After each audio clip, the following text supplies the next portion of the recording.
俗话说得好，桂林山水甲天下。你好呀，欢迎回到我的频道，我是瑞涵。今天我们一起来画桂林的山水。之所以会想到画桂林山水呢，是因为我在朋友圈里看到了这样一张照片。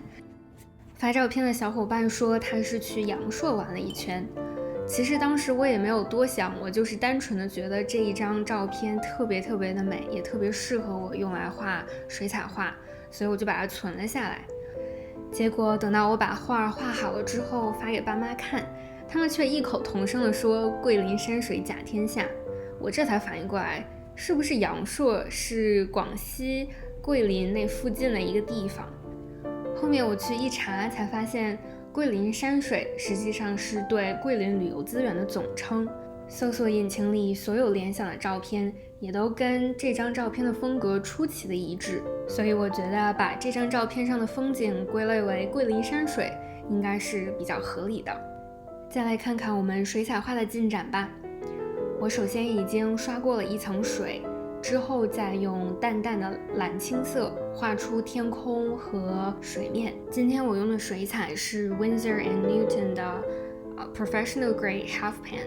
天空和水面的颜色我用到了3种，分别是 Indigo 就是深蓝色，还有 Payne's Gray，我觉得应该是一种灰色，就是它大概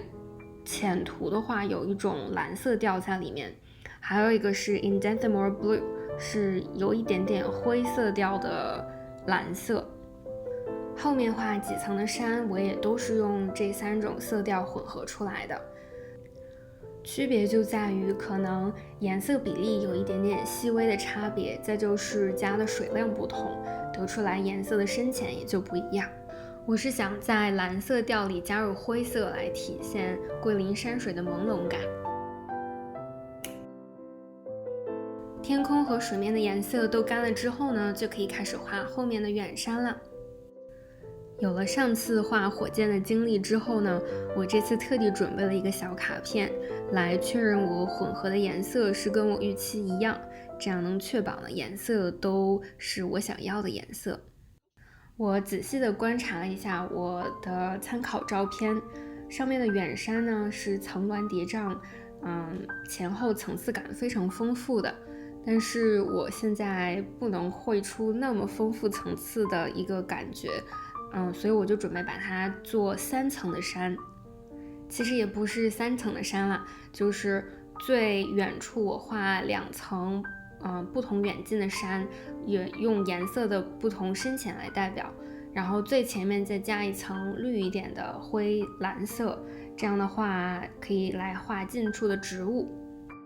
不知道你看出来了没有？让我特别头疼的一个问题就是，当我画到右边的时候，发现左边的山已经干了，然后颜色就会看起来比湿的时候浅很多。作为一个很强迫症的人，又很想把颜色涂匀的我就会反复的回去勾勒那个颜色。但是你又知道，如果颜色涂了太多遍的话，它就会变得比只涂1遍的颜色要深，所以这就是一个万年谜题。究竟是渐变的有深浅的颜色更能接受呢，还是有 hard edges 更能接受一点？可能我的选择还是有渐变的深浅我更能忍受一点，而不是突然来一个僵硬的线在那里。给你们分享一个能把水彩画的边缘画得很直的小技巧。首先你需要用铅笔轻轻地打草稿，就是我是用了尺子画中间的这条直线。当时我打草稿的时候也把右下角的小竹筏也一起轻轻地打了出来。注意手法一定要特别轻，要不然因为水彩是透明的，有的时候颜色不够深呢，可能就会遮不住你的铅笔草稿。有了参照的直线之后呢，你的落笔就会自信很多。第2点呢，就是落笔的时候可以用笔尖来画直线。具体来说，就是你既可以把笔尖放到直线的上面，也可以把笔尖放到直线的下面，看你怎样习惯舒服，然后多试几次，你就可以画出非常直的直线了。你看我现在这里还在纠结把颜色给涂匀，这估计已经是第2遍甚至第3遍涂同样的区域了。还好我还是忍住了，只是把山的左侧想再多点一点颜色，这样的话可以有一个光照的方向，可以让山更立体一点。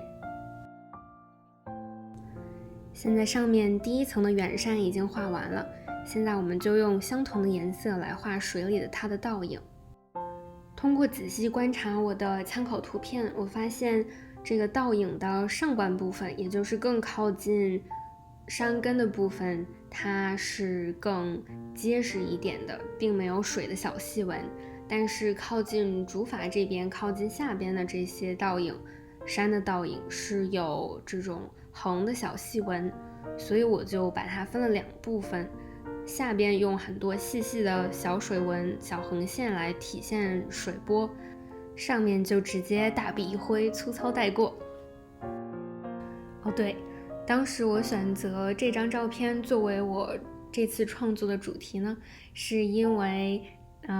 第一，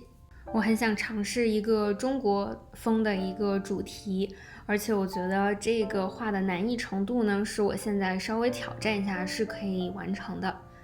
第二，我当时家里空调坏了，就特别的热，虽然只有5月份，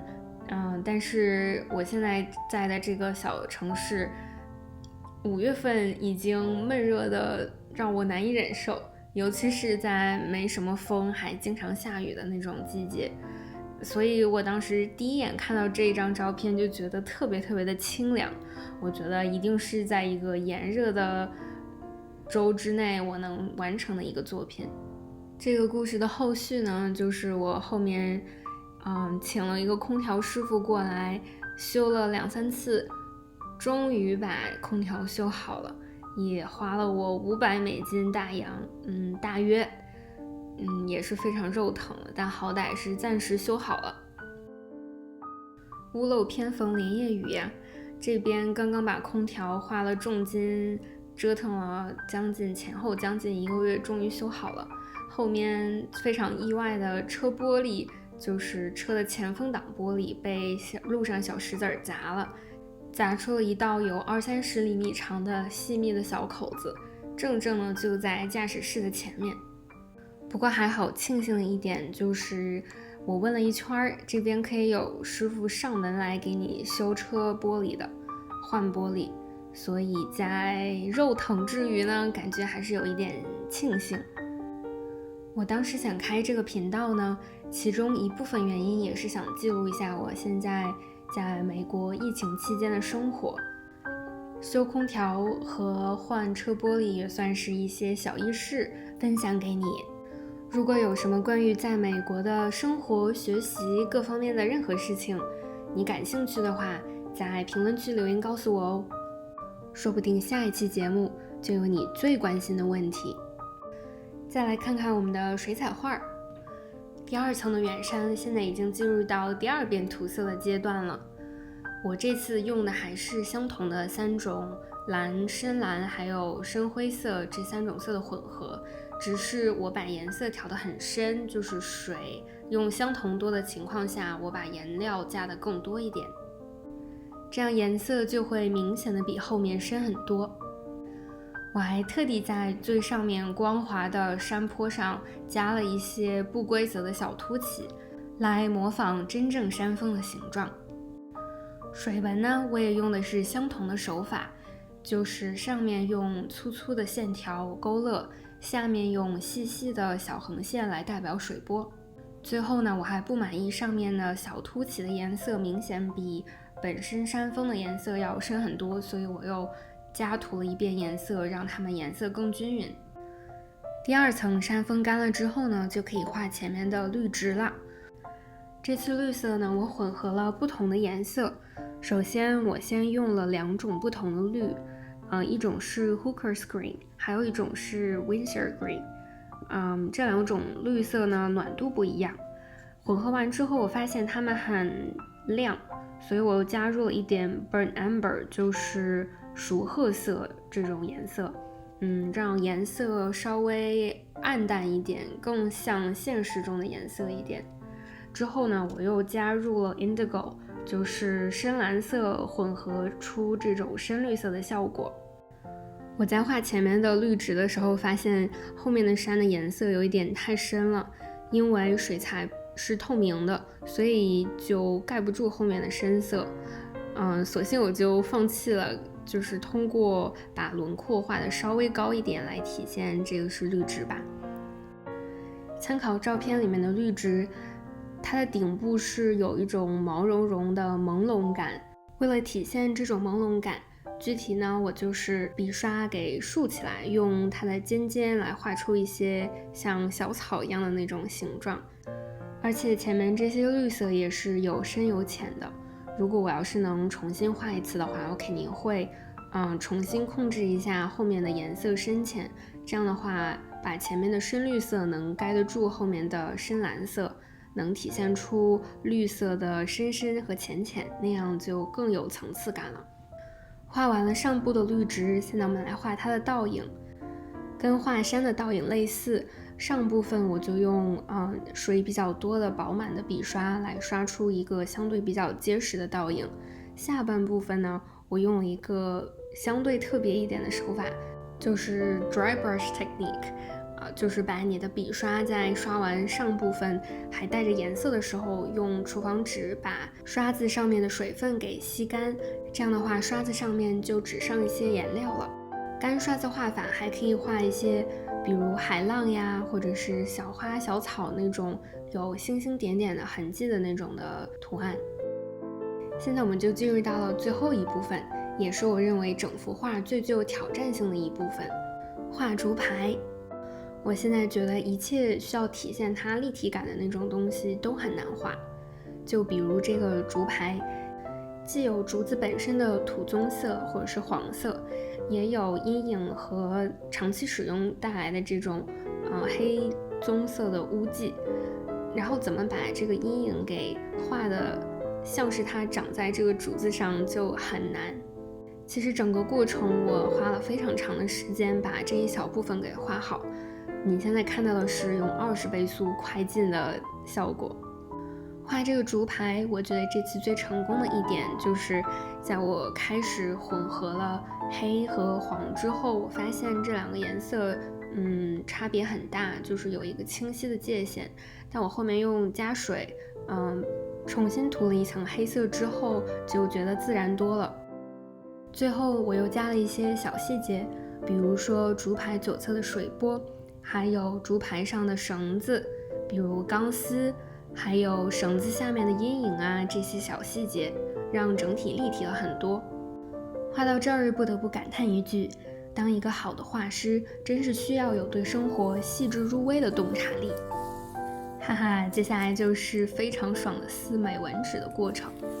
总的来说呢，这幅画虽然有一些遗憾，有很大可以进步的空间，但整体我还是非常开心自己有新的进步。我也尽力画到最好了，我觉得我还是比较满意的，你们觉得呢？这就是这次桂林山水的最终成品啦，你觉得怎么样呢？评论区告诉我哦。如果你觉得我的视频还蛮有意思的话，就给我按个赞，关注我，你的肯定是我创作最大的动力。感谢你的收看，我们下期视频见。